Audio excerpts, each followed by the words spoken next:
novamente nesta quinta-feira para falar sobre este tema que eu fui designada e eu estou sob uma responsabilidade muito grande, afinal, todos os anfitriões do grupo, todos os coordenadores do grupo já apresentaram, já fizeram as suas palestras e com assim uma destreza e uma perfeição tão grande que eu estou me sentindo agora sob uma pressão para falar sobre esse tema que eu gosto tanto,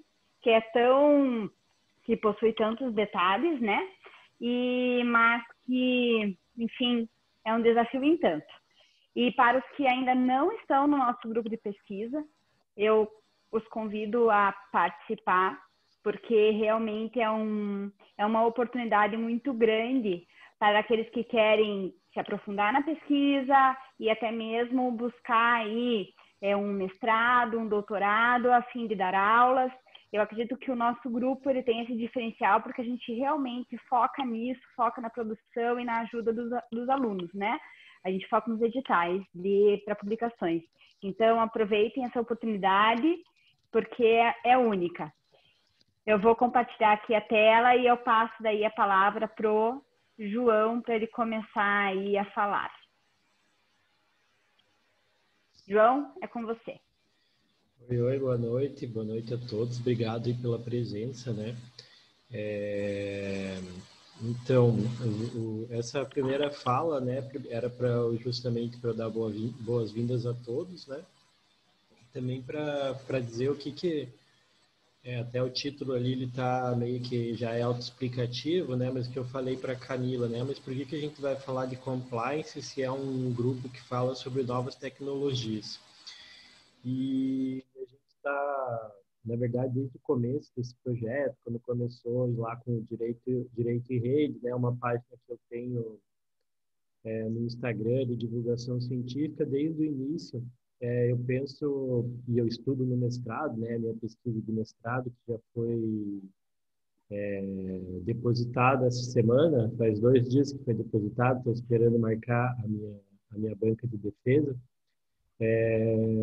Desde o início da pesquisa, o curso, né, o projeto está voltado em uma ideia de um novo... Obrigado, Gabriel. O Gabriel está me dando parabéns pelo depósito. A ideia do projeto está voltada em um novo paradigma do direito, né? Então, até tenho refletido um pouco sobre isso, né? Um novo paradigma do direito, a gente tem que pensar, não continuar com o mesmo paradigma, com algumas coisas que têm acontecido, com o paradigma do direito que deve mudar, né? Por exemplo, mudança climática, o próprio vírus, né? Eu acho que tudo isso são coisas que a gente pode pegar... Boa noite, Inês. Boa noite.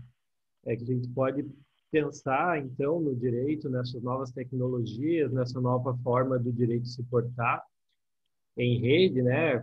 As redes não sendo só uma questão de redes digitais, mas uma questão de redes como um todo, de uma horizontalização das relações. A gente pegar isso, não só o lado ruim disso também, né? Traz muitas ideias que a gente traz disso, de flexibilização do trabalho, mas trazer essas características de uma sociedade em rede para melhorar a sociedade, né? Então, para eu não me alongar muito, né, o que seria o compliance nesse direito em rede? O compliance seria justamente uma relação dentro das empresas, e não só dentro das empresas, mas em vários locais, em que as relações são horizontais, são em rede, e não mais uma questão de uma relação vertical, né? Uma relação entre alguma entidade superior e entidades menores, né? Eu estou sentindo um sorriso aí nas pessoas, eu não sei por quê. Então, eu vou passar a palavra para a Camila.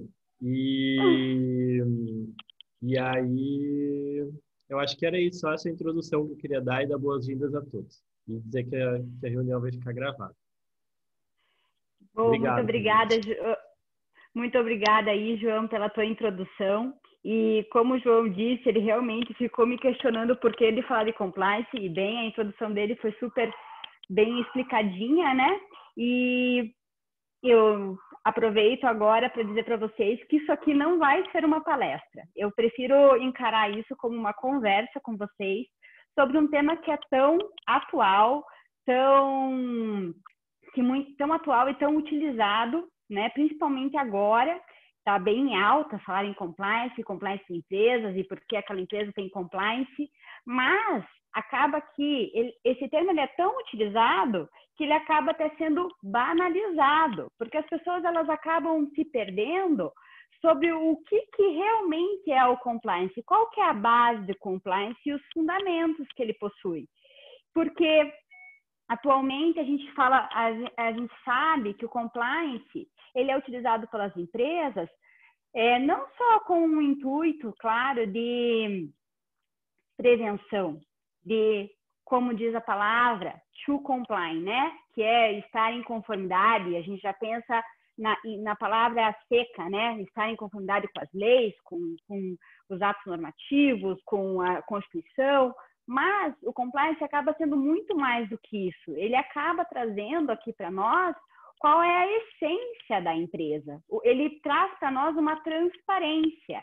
E isso é o que há de mais belo no compliance, porque ele vai falar dessa transparência, que é algo que atualmente é fundamental. A gente ouve falar muito aí sobre a questão, principalmente vinda com a pandemia, de que temos aí uma precarização, por exemplo, no trabalho, enfim, mas a gente sabe que se a empresa estivesse aí botando em ação os pilares do compliance, os instrumentos que o compliance oferece, a gente sabe que ela não estaria passando por essas problemáticas. Mas vamos do início, né? Deixa eu ver se eu consigo. Isso.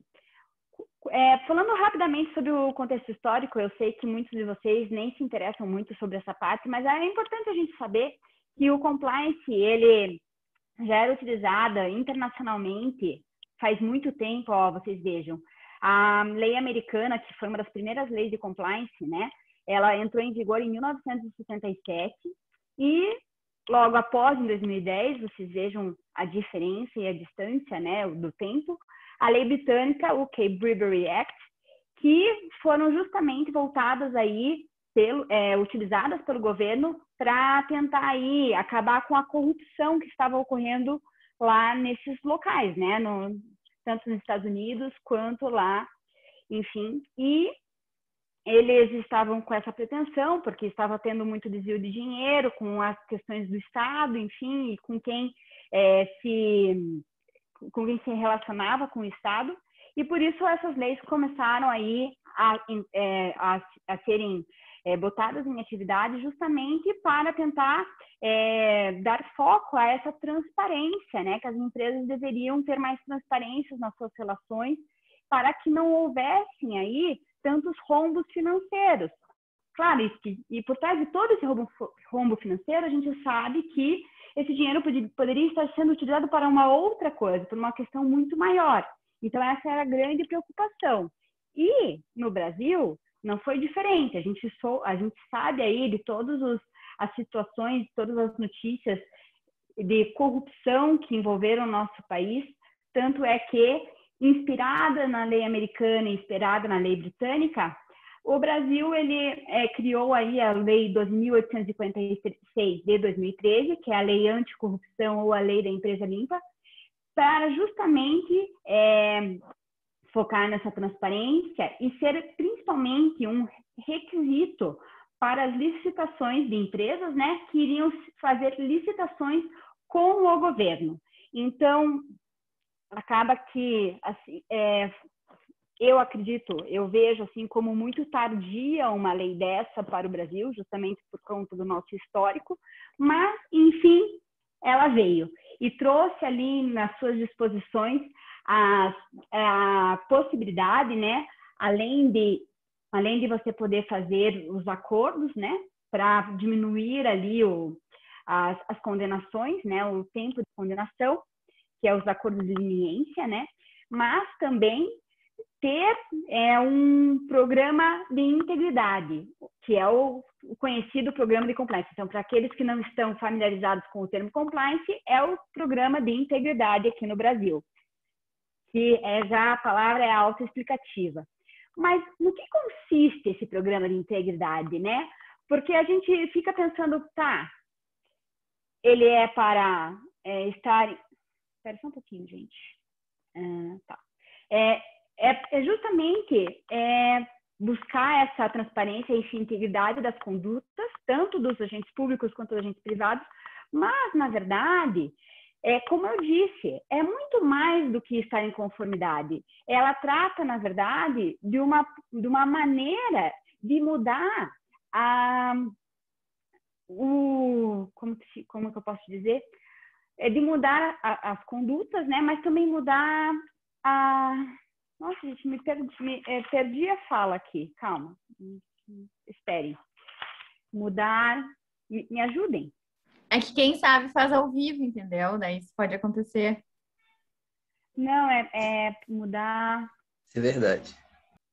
E eu ainda falei com o João sobre isso ontem. Olha que absurdo. E eu ainda esqueço o nome. Tá, enfim. É muito mais do que estar em conformidade com uma lei ou estar em conformidade com atos normativos. Ela vai mudar toda o interno da empresa, as relações interpessoais. A cultura organizacional da empresa. Muito bem. Por isso que eu digo que isso aqui não é uma palestra, isso aqui é uma conversa. Então, vai mudar a cultura organizacional da empresa. Porque atualmente a gente vê que todos que estão envolvidos com uma empresa, ou até mesmo com o governo, todos estão muito, assim, vamos dizer, se importando com si próprios e com as suas relações, com o que vai ser de benéfico para eles.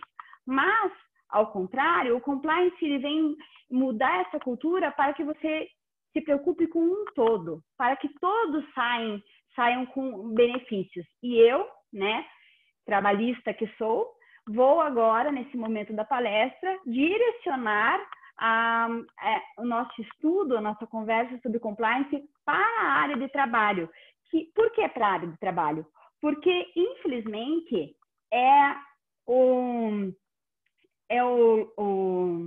a seara, né, que as empresas mais sofrem condenações e, mais do que isso, condenações milionárias muitas das vezes. Por quê? Porque a gente sabe como que a lei trabalhista é. Existem diversas multas, diversas verbas, e se a empresa ela não consegue ter transparência com o seu funcionário, essas questões acabam aí pegando realmente. Então, o compliance vem mostrar isso também, que se há uma transparência com o seu funcionário, no sentido de como a empresa vai agir e ter isso tudo formalizado e escrito pelo funcionário, as coisas se tornam muito mais óbvias e o empregado vai saber o que esperar. Inclusive, a gente vive falando aí sobre a questão de para você demitir um empregado, você tem que dar 3 advertências verbais e 2 advertências escritas, uma suspensão, mas isso não é uma regra.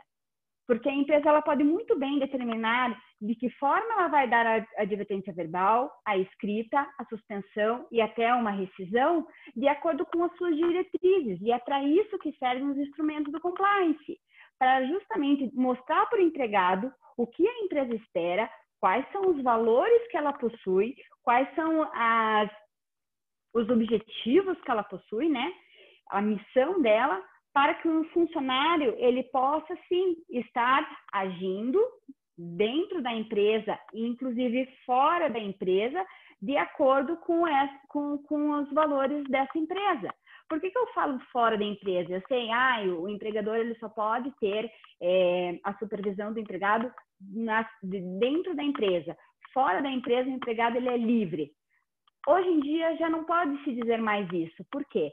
Porque com essa questão do aumento da tecnologia e essa possibilidade do teletrabalho, e principalmente com a questão aí da pandemia que nós estamos vivendo, a gente sabe que a regra atualmente, a regra não, né? Mas o que se está sendo utilizado atualmente é o home office e que infelizmente, existe aí um elastecimento de jornada, um maior controle pelo empregador, e acaba que o empregador exige do empregado uma postura diferenciada, porque, querendo ou não, fora da sede da empresa, independentemente de estar em home office ou não, ele leva a imagem da empresa, ele leva a imagem e os valores da empresa. Então, mas que para isso fique bem claro para o empregado, as coisas têm que estar definidas. Eu consigo dizer para vocês aí, de forma fácil, que existem várias empresas que, por exemplo, não permitem que o empregado, ao sair da sede da empresa, vá no barzinho para tomar cerveja com o uniforme da empresa, porque isso pode queimar a imagem da empresa.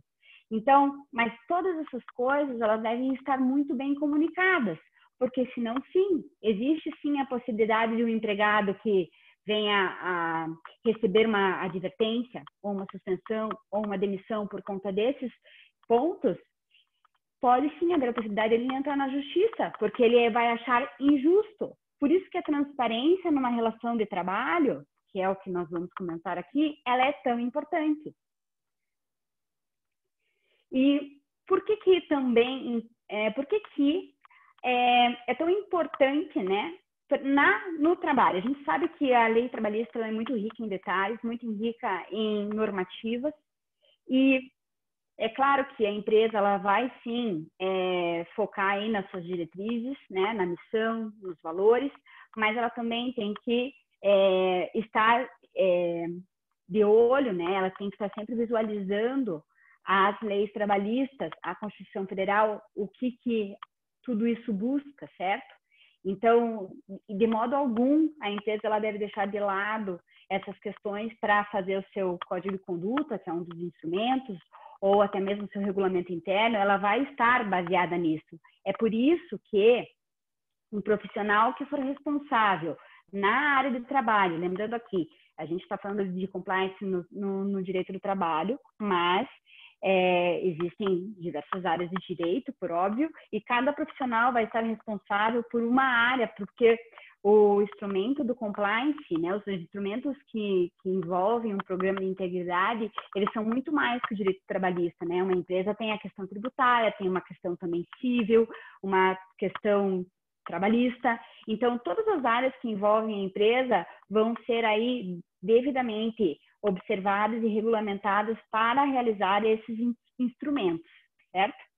Espera só um pouquinho. E como o Gustavo disse, realmente, o compliance é essencial no momento atual, justamente por conta da pandemia e por conta de toda essa questão de precarização do direito do trabalho. E o que acontece? A partir do momento que você consegue ser transparente com os seus funcionários e com os terceiros que vão se relacionar com você, até porque não é só uma questão de sou eu com os meus funcionários. Todos que se envolvem com a empresa podem sim estar aí submetidos às normas de compliance, às definições que a empresa vai realizar. Porque não existe somente determinações para os funcionários, transparência para com os funcionários, mas também terceiros que vão se envolver com a empresa. Aquela empresa ela pode sim exigir determinadas questões para que haja esse relacionamento, porque uma empresa que possui um programa de integridade, ela não vai querer se envolver com uma empresa corrupta, uma empresa que não pague de forma correta. Então, isso vai diminuir os riscos, né, da empresa. Então, vejam o quão interessante e rico é esse assunto, porque ela vai envolver a todos que se envolvem em empresa e justamente os que estão de dentro da empresa. E quais são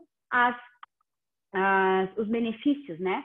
Além de reduzir os riscos com futuras reclamatórias trabalhistas ou até mesmo fiscalizações, né, que podem gerar futuramente perturbações para a empresa, ela vai estar em conformidade com a legislação, vai estar os funcionários vão saber o que esperar, mas mais do que isso, haverá uma mudança na cultura organizacional a ponto de os funcionários quererem produzir mais, eles saberem o que eles podem esperar e, consequentemente, eles trarão mais frutos para a empresa. Eu não tenho exemplos concretos agora, mas eu já ouvi diversas empresas que cresceram muito depois que implantaram o programa de compliance, justamente porque os funcionários acabam tendo mais voz eles conseguem se relacionar melhor com a alta direção, através, por exemplo, do canal de denúncia. Alguns podem estranhar, mas o funcionário vai falar com a alta direção, haja essa comunicação, mas se há muitos funcionários, há também a possibilidade de um canal de denúncias ou um canal de sugestões, que os funcionários acabam trazendo aí diversas sugestões, diversos pontos que poderiam ser melhores para a empresa. Então, acaba sendo benéfico para todos.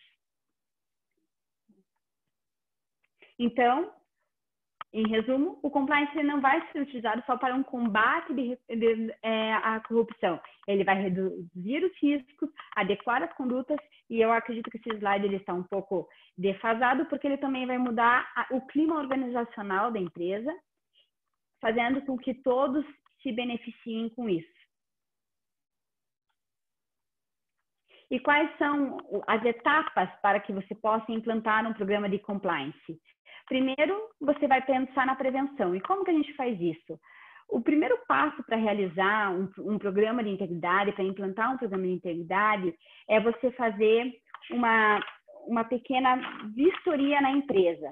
Vistoria, não digo uma auditoria, claro, para você verificar quais são os pontos da empresa que necessitam de ajustes. Mas o mais importante, ajustes não são modificações extremas. Alô? Eu acho que os meus fones estão com problema. Espera aí, deixa eu tirar aqui do fone porque eles estão acabando a bateria agora. Vocês estão me ouvindo? Perfeitamente. Realmente é porque os meus fones perderam o coisa. Então, você faz uma auditoria justamente para verificar quais são os pontos da empresa que necessitam de modificações. E quando eu falo de modificações, não são modificações extremas, até porque, pense, uma empresa que está atuando há mais de 20 anos, ela soube do programa de compliance, legal, vamos fazer um programa de compliance para a empresa. Ela não pode, ela já está ali habituada a atuar de uma certa forma por muito tempo. Então, qualquer coisa muito extrema, qualquer mudança muito radical, acaba por não ser algo, vamos dizer, benéfico, não é algo estratégico para aquela empresa, porque ela não vai conseguir implantar. As modificações, elas devem ser de uma forma que não seja tão radical, que não seja tão difícil para se implantar, porque senão de nada adianta. É um compliance só no papel, não é um compliance que realmente é efetivo. Então,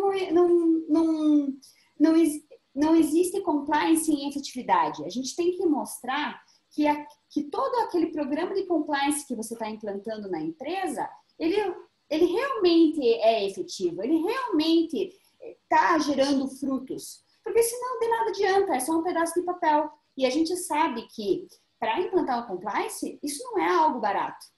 Tanto que muitos professores falam, muitos estudiosos falam, acho implantar o compliance caro, pense não implantar o compliance, mas eu acredito que seja muito mais do que isso. Você deve implantar um compliance, seja em uma pequena empresa, que é totalmente viável, como numa empresa maior, totalmente viável também, mas de nada adianta se ela não consegue botar aquilo em prática na sua empresa.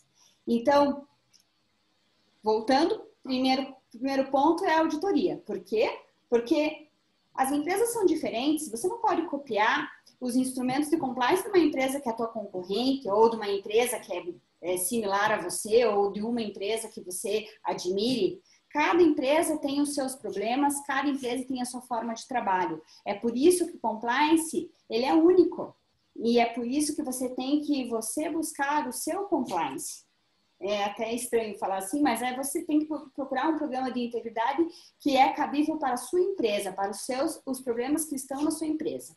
Então, a partir do momento que você faz a auditoria, você consegue fazer todos os instrumentos. E a partir desses instrumentos, a gente já começa um trabalho de prevenção.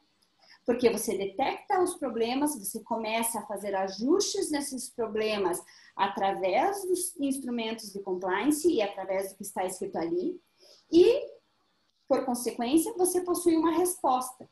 E a resposta é o quê? Diminuição dos ativos trabalhistas futuramente, diminuição de multas, diminuição de fiscalizações e assim concomitantemente. É uma melhora gradual. Não vamos pensar e não seremos ingênuos aqui de pensar que hoje a gente tem um programa de integridade e amanhã a gente vai estar brilhando. Existem ajustes contínuos. Então, é por isso que não é algo de um ano para o outro. Tem empresas que demoram até 3 anos para conseguir adequar tudo de forma correta para que seja aplicável e não só algo no papel.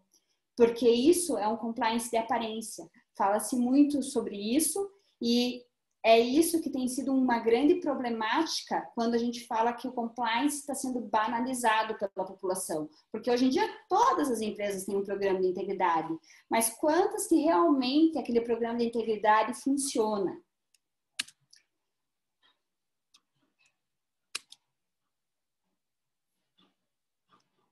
Então, calma, gente. Já falei. Ué, por que tá fazendo isso, João? Peraí. Tá. Então, aqui um resumo geral para as vantagens da empresa, né? Fácil identificação de violações. Por quê? Porque a partir do momento que você tem tudo com uma questão de transparência, para você verificar os erros e verificar quem não está agindo em conformidade com o que está naqueles instrumentos, é muito mais fácil. A imagem e a reputação da empresa melhoram. Claro, se não é um compliance de aparência, com certeza a imagem da empresa vai melhorar.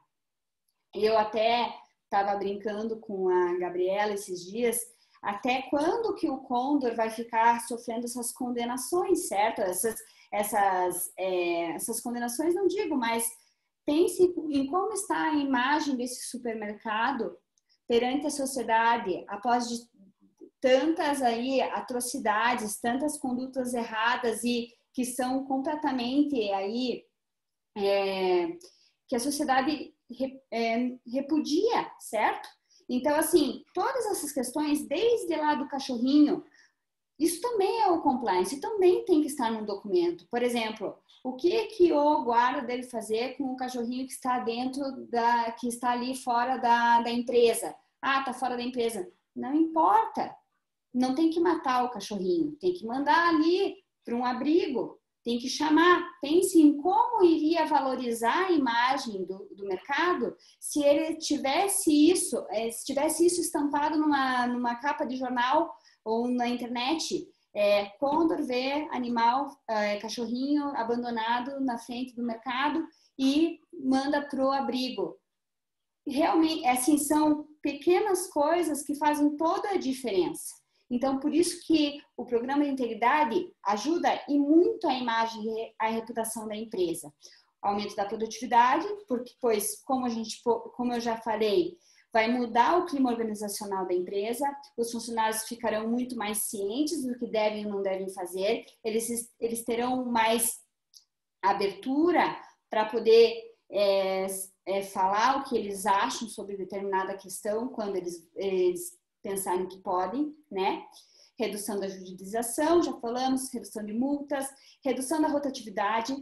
Isso é importantíssimo, porque uma vez que a empresa é transparente com você, você sabe o que esperar, você tem segurança, quem quer sair de uma empresa dessa? Você sabe o que vai acontecer se você fizer alguma coisa errada, você sabe como que vai ser se você trabalhar direitinho, porque o programa de compliance, apesar de a gente ter instrumentos certos, né, certos instrumentos bem determinados, também podemos pensar em um programa para o que acontece se a empresa lucra a mais naquele mês, o que acontece, tudo isso pode ser realmente transparente para com o funcionário. Ah, é difícil na prática? Depende qual é a intenção da empresa quando ela vai implantar um programa de compliance. Se ela realmente levar a sério o que ela está fazendo e o que ela está se propondo a fazer, porque isso é uma opção. Ninguém está ali pedindo e obrigando a empresa a ter um programa de compliance. Ela vai optar por isso e ela vai pagar por isso. Então, nada mais correto do que ela realmente viver o que ela está pondo naqueles papéis.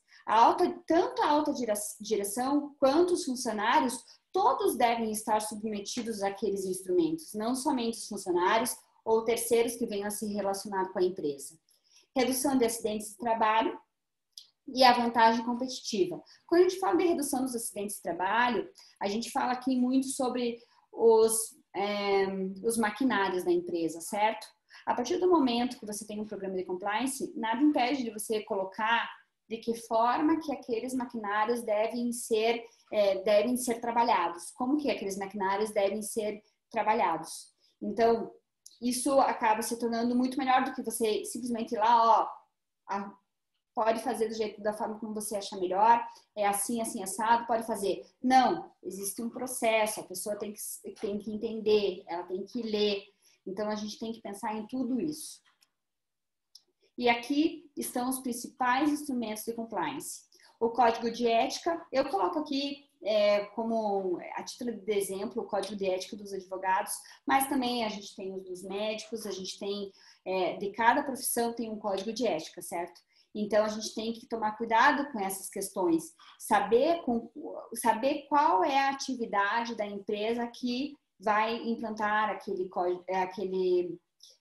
programa de compliance, né? Aquele programa de integridade. O código de ética, assim como as leis, do modo geral, elas devem sim ser um basilar, uma base para tudo o que vem posteriormente.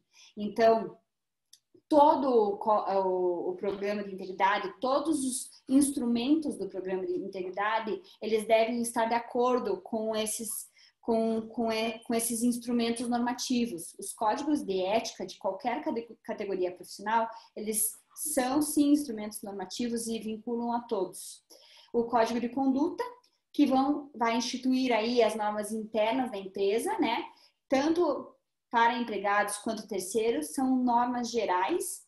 O regulamento interno, este para mim é um dos mais importantes, porque esse que vai tratar com mais detalhes como que vai ser a relação entre o empregado e o empregador, né? Ele vai falar dos direitos e deveres, como escrevi ali, e vai, inclusive, caracterizar cada uma das questões que são abomináveis na empresa. Ah, parece ser óbvio, mas não é, porque a gente tem até hoje notícias de assédio sexual e moral dentro e fora da empresa, que acontecem tanto com alta direção quanto entre empregados. Então, é muito importante a gente determinar todas essas questões. Por isso que não é algo fácil de ser implantado. Existem inúmeras reuniões, inúmeras questões que devem ser levantadas, que principalmente a alta direção, quem vai implantar aquele código de compliance, você tem que fazer, vamos dizer, você tem que pegar uma pessoa de cada parte da empresa para falar quais são os principais problemas da empresa, para poder colocar no código de compliance e escrever ali o que se espera diante de tais condutas, justamente com o intuito de fazer os ajustes para que essa conduta fique correta ou que seja realmente abominada da empresa. Como, por exemplo, assuntos de assédio sexual e moral, atos de discriminação, e por isso, agora a gente passa para um outro instrumento, nós temos o canal de denúncia. A partir do momento que a gente institui todos os direitos e deveres, tudo que deve e não deve ser feito, né? E o que vai ocorrer se determinadas ações realmente continuarem ocorrendo, o canal de denúncia vai servir justamente para que se possa identificar esses erros. Esse canal de denúncia, ele pode ser utilizado tanto pelos empregados quanto pela alta direção. Tem que ser sempre anônimo, não pode ter um nome de qualquer forma, porque senão tanto o empregado quanto qualquer um que for fazer a denúncia não vai querer fazer denúncia porque vão achar que vão persegui-lo depois, e isso acontece. E não pode ser a mão escrita. O ideal, normalmente, o que se espera é que a empresa ela tenha mais de um tipo de canal de denúncias, para que daí a pessoa que for denunciar, ela escolha o canal que ela se sinta mais segura, mais confortável. Então, existe o canal de denúncia pelo meio telemático, tem o canal de denúncias via internet e tem também o canal de denúncias que você faz ali na empresa, escrevendo. Então, o ideal é você ter mais de um canal. Temos ainda as políticas internas da empresa que vão ser colocadas nesses instrumentos, né, principalmente no regulamento interno. Por exemplo, vou falar de uma situação que aconteceu no escritório esses dias. Um rapaz foi vender lá um combo de internet para a funcionária escreveu o que queria e chegou o boleto para nós, para a gente pagar. A funcionária não comunicou à alta direção, não houve uma discussão se aquilo que eles queriam vender era pertinente ou não para a empresa. Então, tudo isso é possível ser previsto no no regulamento interno da empresa. O que você deve fazer em cada situação, inclusive a questão ali do cachorrinho. Se você tem um cachorrinho que está fora da empresa, manda lá para o abrigo. Ou chegou um fornecedor para um novo fornecedor, tem que marcar reunião, tem que fazer tal coisa. Então, são procedimentos que devem ser seguidos e que cada um fica responsável por isso, porque você sabe que se houver um erro, você sabe quem que vai ser o responsável, né? E o mais importante, não adianta nada a gente ter código de conduta, código de ética, regulamento interno, políticas internas, ou até mesmo um canal de denúncias, se a gente não possui um devido treinamento. E o treinamento não é tão somente para os empregados, o treinamento é para todos. Então, assim, e não é um treinamento, são vários treinamentos. Até aquele ensinamento do treinamento, porque você tem que mudar ali a forma de pensar daquele funcionário, daquela pessoa que participa da alta direção. Você tem que mudar a forma de pensar para que aquela conduta que você espera dela seja natural, que ela não precise pensar naquilo na hora de agir, que simplesmente seja natural. Eu sei que se chegar alguém para fazer uma venda aqui na empresa, eu tenho que ir lá na alta direção e falar para eles que tal pessoa está querendo vender algo para a empresa, como é que eu tenho que fazer uma reunião, enfim. Então, todas essas questões são imprescindíveis, mas precisa-se do treinamento para realizar isso. E o treinamento, é bom a gente já destacar, não é algo assim que deve ser feito de forma complexa. Tudo vai depender da cultura agora eu digo de uma cultura de onde vive, quem são essas pessoas que estão trabalhando na empresa, tudo vai depender disso. Às vezes você tem que usar uma linguagem mais simplória, porque senão de nada adianta o treinamento se aquela linguagem é muito complexa. Inclusive para os instrumentos. Os instrumentos não devem possuir linguagem complexa, eles têm que ser objetivos, eles têm que ter uma linguagem simples, para aquele funcionário que entrar na empresa e ler, ele entenda o que está sendo escrito. Não colocar palavras muito complexas, porque senão de nada vai adiantar. Deve existir uma linguagem simplória sim. Normalmente é o advogado que ajuda aí a realizar esses instrumentos de compliance, e a gente tem que falar, a gente tem que largar o juridiquês, porque senão ninguém entende. Nós nos entendemos, mas os terceiros que nos ouvem, eles não entendem o que a gente está querendo dizer. Então, por isso que a linguagem tem que ser simplória. E os treinamentos efetivos, tem que ser treinamentos contínuos até você ter ali a segurança de que você pode sim fazer com que os instrumentos comecem a serem utilizados realmente ser colocados em prática, porque você sabe que você vai ter um retorno, tanto dos funcionários, quanto da alta direção, de todos. Conclusão, né?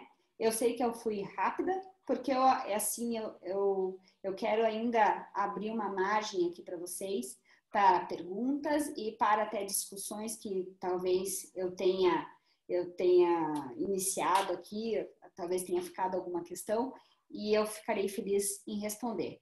Então, o compliance, o que ele vai fazer? Ele muda a cultura organizacional da empresa, ela torna transparentes as relações, torna as questões previsíveis, o funcionário ele vai saber o que esperar, e mais do que isso, ativos trabalhistas, ações trabalhistas irão diminuir com o tempo e eventualmente com o tempo, problemas da empresa serão resolvidos de acordo com o que você colocar nos instrumentos, principalmente no código de conduta e no regulamento interno.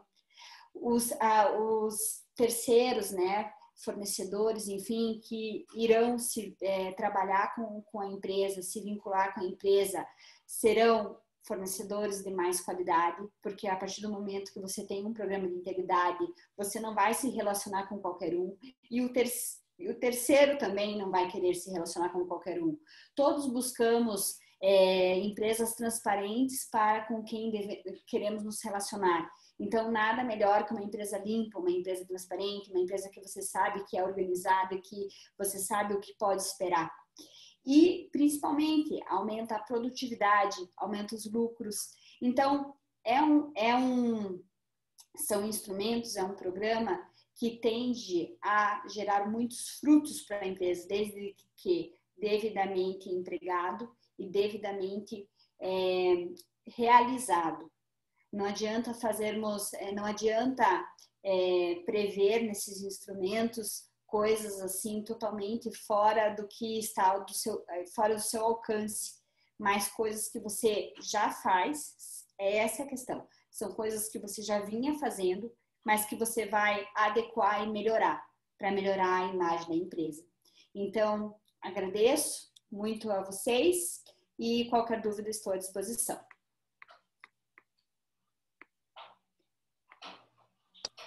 Beleza, nós que agradecemos. Foi um convite, né? Você é coordenador aqui conosco. Tinha duas perguntas aqui que acho que a gente pode fazer antes de participar de uma outra conversa. A primeira é sobre a instalação de órgãos específicos para recebimento de denúncias de assédio moral ou sexual. Se isso tem relação com a implementação da legislação nacional sobre compliance. E a segunda pergunta, né, para emendar, é por que algumas empresas ainda não se importam com compliance, né? Tá. Com relação à primeira pergunta, o canal de denúncia realmente não pode ser feito pela própria empresa, né? Existir ali na empresa, você designa 2 ou 3 funcionários para cuidarem do canal de denúncia.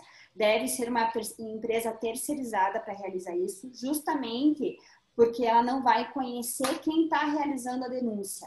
Então, o ideal é você ter uma empresa terceirizada. Normalmente existem empresas que fazem esse tipo de trabalho, de implantar o código a denúncia, né, o canal de denúncias. Eles recebem as denúncias e daí a empresa, ela combina com essa empresa de quanto em quanto tempo ela vai mandar esse canal de denúncias, mandar as denúncias que foram realizadas, né? Porque daí não fica aquela questão, aquele funcionário foi aquela semana lá fazer no canal de denúncias e naquela mesma semana eles recebem as denúncias, aquele funcionário que fez. Vai existir perseguição da mesma forma. Então, o ideal é uma terceira empresa realizar esse trabalho, receber as denúncias e mandar periodicamente para a empresa para ela analisar as denúncias e fazer a investigação. A investigação também é sigilosa e, inclusive, a forma como se vai dar a investigação com relação a essas denúncias, elas também vão estar ali estabelecidas tanto no Código de Conduta quanto no regulamento interno. Lembrando que o Código de Conduta, apesar de ele prever como é que vai se dar ali a relação empresa-funcionários ou empresa-terceirizados, ela não entra em tantos detalhes como o regulamento interno. Então, no regulamento interno, a gente vai ter aí com mais detalhes essas questões. E com relação à pergunta do Gustavo, normalmente a empresa ela não tem ainda conhecimento do que Não, mas antes de responder a tua pergunta, eu respondi a tua pergunta, Carolina? Respondi? Se vocês quiserem, eu mando alguns materiais para vocês depois, alguns textos, falando com mais detalhes como é que se dá essa questão do canal de denúncia. Eu tenho um livro que só fala sobre compliance, então existem vários artigos aí que falam com muitos detalhes como é que é essa questão do canal de denúncia, como é que eles escolhem, porque tem que ter uma pessoa, tem que ter um funcionário para participar dessa questão da investigação, e tudo isso vai estar discriminado no regulamento interno. Como é que se vai dar essa investigação, vai ser sigiloso ou não, essas coisas. E com relação à pergunta do Gustavo, muitas empresas, apesar de saberem que existe um programa de integridade que pode ser implantado na empresa, normalmente envolve um custo muito grande e a empresa ela acha que não vai conseguir implantar. Ela acha que é algo... Porque normalmente é difícil você convencer dos benefícios. E hoje em dia, antes, né? Antigamente se pensava que só poderia ser implantado o código de compliance dentro de empresas grandes, né? Mas hoje em dia, pequenas e médias empresas também podem ter um programa de compliance.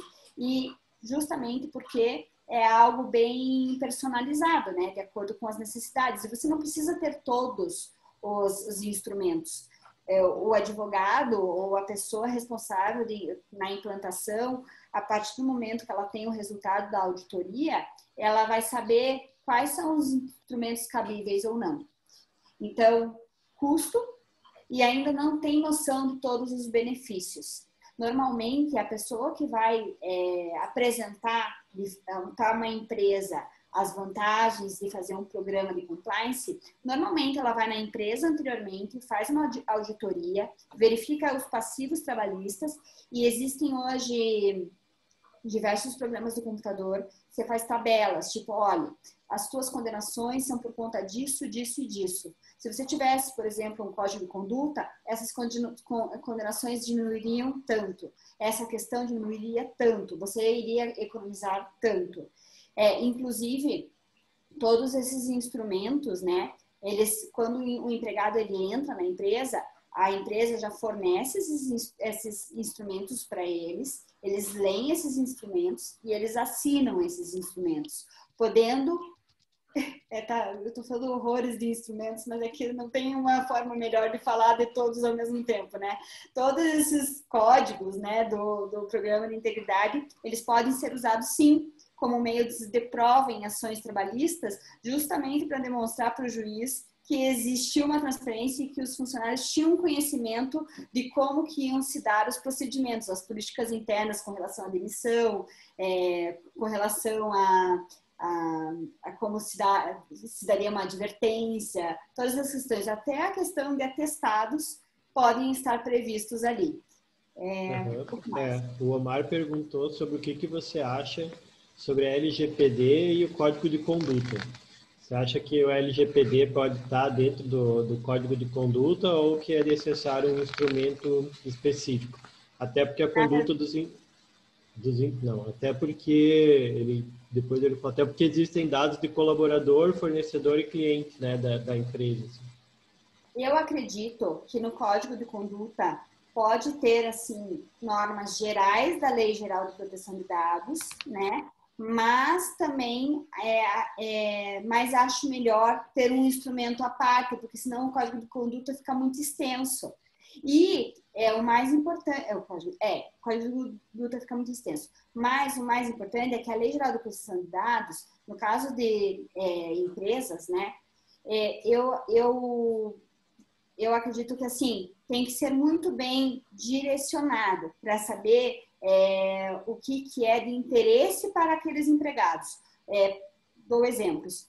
Você não vai falar para os empregados, em relação à lei geral de proteção de dados, o que se dá com os dados financeiros da empresa, se eles são, se ocorrem vazamentos dos dados financeiros da empresa. O empregado ele não está querendo saber disso. O empregado ele está querendo saber o que acontece com o currículo dele quando ele manda para a empresa. O que acontece com o currículo dele? Quanto tempo aquele currículo dele vai ficar ali armazenado no sistema da empresa?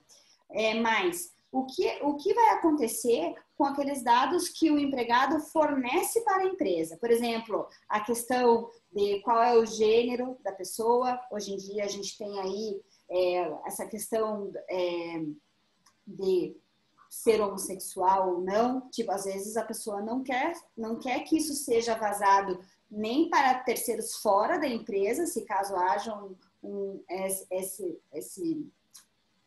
esqueci, acabei de falar a palavra, o vazamento do dado, ou até mesmo dentro da empresa. Então, o que vai acontecer com aquele dado? E o mais importante é, quando você vai pedir os dados daquele empregado para a empresa, quais dados realmente são necessários para o trabalho, entende? Eu concordo que endereço você deve saber, eu concordo que o nome, idade, doenças, legal. E dependendo da doença, todo aquele cuidado, né? Para não existir ali depois uma questão, algum problema, né? Por trás dessa doença.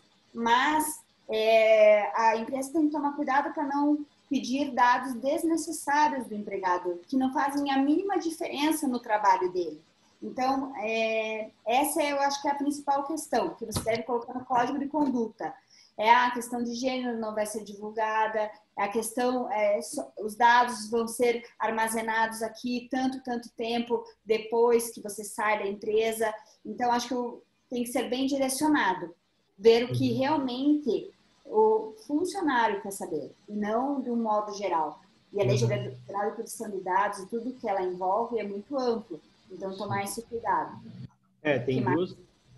Tem duas perguntas do Antônio Jorge, né?